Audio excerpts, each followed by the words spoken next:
Doug Williams takes extraordinary steps to ensure that the British press hear his claims of a worldwide wrestling conspiracy that threatens the entire industry. FWA Management find themselves at the mercy of the agenda's demands over the main event at Hope and Glory.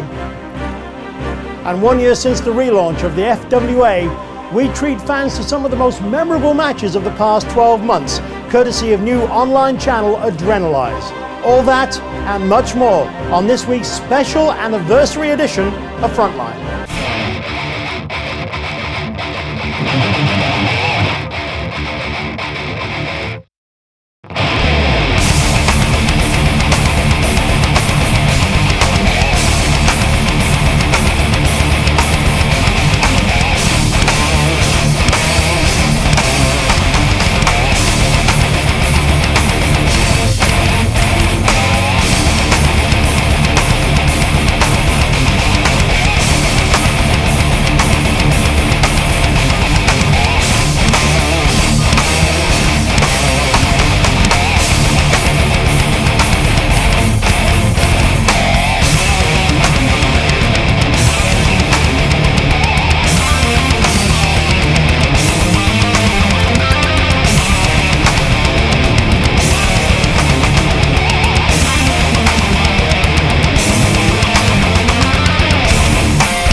I'm Len Davis and welcome to Frontline. With less than a month to go before Hope and Glory, things are becoming more and more peculiar concerning the apparent information Doug Williams has on a worldwide conspiracy threatening British wrestling. Fans will remember that Williams was set to team with the FWA resistance against the agenda in the huge 8-man battle at the Art of War. However, on the day of the show, FWA head of content Alex Shane made a surprise return to an FWA ring with a message concerning Williams' involvement in that night's main event. He is very dear to all our hearts in the FWA. Introducing Mr. Alex Shane! Hang on, Alex Shane? Well, Alex Shane? Alex Shane in the FWA again? Alex Shane, I guess, is more closely associated with the FWA than anybody in the entire wrestling world. What is Alex Shane doing out here tonight? A former two-time British heavyweight champion here in the Frontier Wrestling Alliance. A national newspaper, this past Friday, actually gave us a full page of coverage, the first full page that British Wrestling's had in some time. And if I can, can we put that on the screen at all?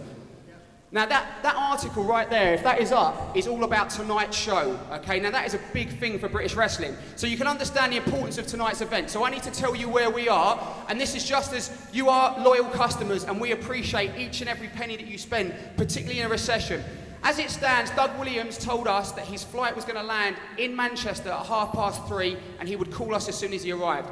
As of yet, we have not heard from him, okay? This isn't a wrestling storyline. This is me really leveling with you guys. Now, we're hoping that his phone battery will have died, and he's on the way here. What we are doing, and what I have been doing for the last 48 hours, is to try and find you people a suitable replacement for what I believe is one of the most talked about and one of the most exciting and one of the most monumental British wrestling matches, British wrestling main events in the last 5 or 10 years, okay? So I'd just like to say, guys, I would like to apologise in advance if Doug Williams cannot make it. We're doing everything within our power to make that happen. But can I also just say, can we give a round of applause? I know this will sound a little bit cheesy, but the fact that Tony Simpson is investing in a recession, he spent nearly £100,000, which he really didn't have, to get FWA to this level. We do not make, I'm going to level with you again, we do not make a penny. I don't even claim expenses. A lot of our guys do not work for a wage, they work for their insurance. That's how much they want to see British wrestling grow. And when I tell you that the resistance is real and it is not futile, and each and every person in this building are part of it, I would like to give Tony, our wrestlers, and yourselves a giant round of applause for bringing the revolution to the next level. Nottingham waited patiently for the replacement that Shane spoke of, which turned out to be a huge shock for everyone. However, the wave of hope was to be extremely short-lived. Without further ado, TNA superstar Doug Williams, tag team partner, Magnus. Hang on. Surely not. Yes, there he is! There he is! That is Brutus Magnus, one half of TNA's British Invasion. Doug Williams, tag team partner. And in Williams' absence, Brutus Magnus, is going to represent the resistance in this 8-man war. Well, that's a turn up for the books, isn't it, Bradshaw? The man who won the TNA World Tag Team titles alongside Doug Williams, the former gladiator, the most in Power Slam voted in the most improved wrestler of 2009 in the entire world. Magnus on the side of the resistance. What a coup. Referee calling for the bell, and the agenda are reeling here. Brutus Magnus is representing the resistance. What a great moment here for... What?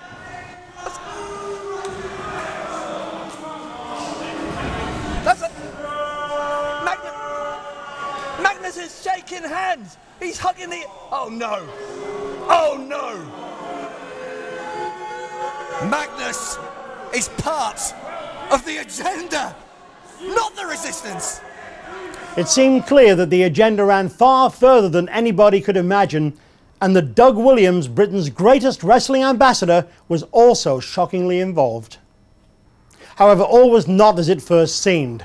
Doug Williams, after hearing about Magnus's comments, contacted Alex Shane and said not only were the words untrue, but he had information of a more worrying nature.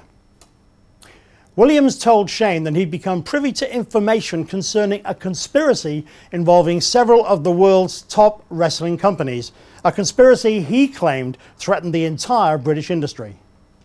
Williams requested mic time at Hope and Glory to explain his absence from the art of war and to reveal exactly what it is he knows. Shane agreed to the request. Yet last week, the Daily Star's Patrick Lennon contacted FWA Management and informed them that Williams had made a surprise visit to their offices and demanded to speak to Patrick Lennon personally. Apparently, Williams made an offer to Lennon to reveal all that he knows on the proviso that it stays confidential unless something happens to him prior to his appearance on August the 28th. While this may seem to be an extreme precaution, Lennon contacted Alex Shane this past weekend and stated that after meeting Williams, he does agree that the TNA star may have some serious cause for concern. Shane told Frontline this week that Lennon claims that what Williams has to say is as big as anything in wrestling history, domestic or otherwise. You can guarantee the eyes of the UK wrestling scene will be firmly glued on Wolverhampton to see if this announcement can live up to the ever-increasing expectation. The new FWA this week celebrates its first anniversary, and as a thank you to all our fans, we've teamed up with online channel Adrenalize to bring you some of the classic battles, moments and confrontations of the past 12 months. With that in mind, let's take you back to New Frontiers and the four-corner qualifier for the FWA Flyweight Round Robin title tournament between Mark Haskins, Jody Fleisch, Johnny Storm and Rockstar Spud. Storm and Fleisch. It is like looking in Time Machine, isn't it? It really is. To be honest, I did get a shiver up my spine, Dave, when Jody Fleisch emerged to this classic FWA theme tune. Oh! That was Haskins and Spud. That was a forearm to the spine there from Mark Haskins. Haskins with a side headlock applied to Fleisch. As Spud continues to celebrate his own existence on the ring apron. He really is. Just he one really of is a kind, isn't he? He's really great. That's what he is. Haskins with some quick wrestling hold. Snapmare took down Fleisch. Both men nip up. Such a fascinating dichotomy here. You've got two of the all-time greats in the FWA against two of the men who could be a big part of its future. This is really what this show, New Frontiers, is all about. What marvellous together with the future. Yes, absolutely right. I couldn't agree more. Marvellous moment Jody Fleisch and Johnny Storm have created over the years here in Broxbourne. This is the resistance, and we need your help.